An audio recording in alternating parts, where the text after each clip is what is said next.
May Allah allow those who are not married to be married by the grace and blessing of Aba Abdullah al-Hussein and Abu al-Fadl al-Abbas, inshaAllah.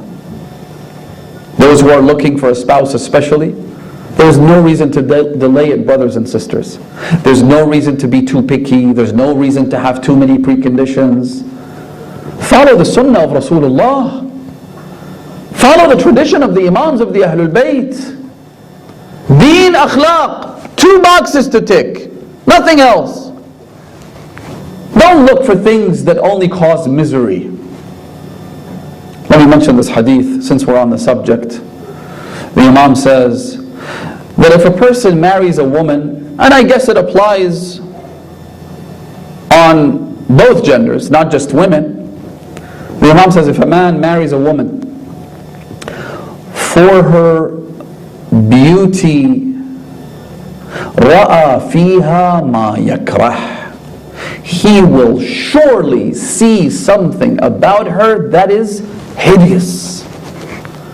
In other words, you wanted her for her beauty, well, this is what you get.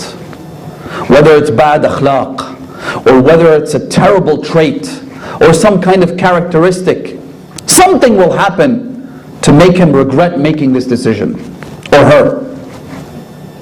If she marries him because he's super cut, because he's very fit, because he's got a chiseled chin, because of this, because of that, you will see something truly hideous and disgusting down the line.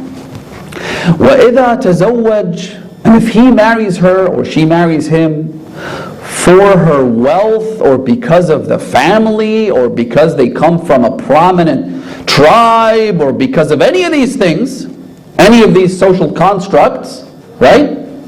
Allah subhanahu wa ta'ala will say, you know what? You wanted her for the money, or she wanted him for the money. In that case, I will leave you to it. If something went wrong down the line, if something didn't quite work out, if the marriage broke down or whatever, or if you became poor, don't come to me asking for help. وَكَلَهُ اللَّهُ إِلَى نَفْسِهِ. You see the theme here, by the way, before I mention the last part of the hadith? There's a consistent theme.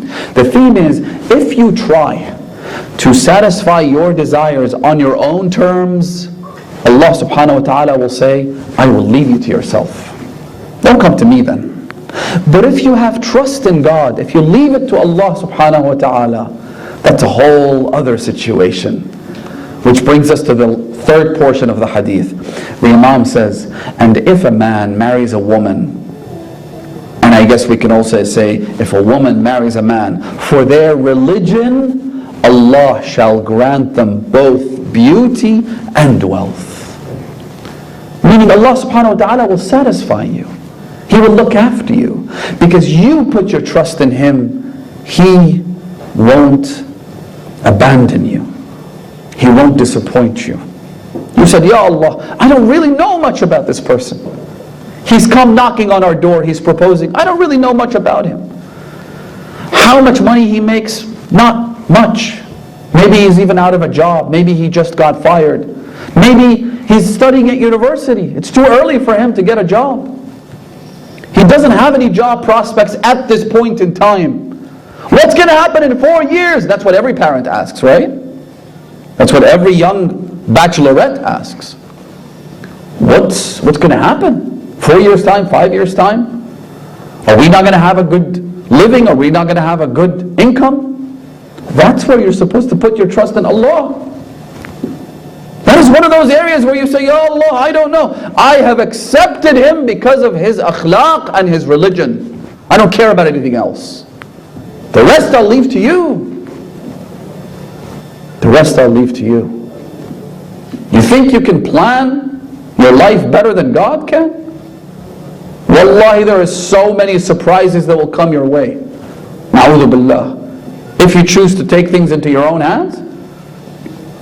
I can't even begin to think of all the scenarios where things could go so terribly wrong that you'll regret the day that you met each other.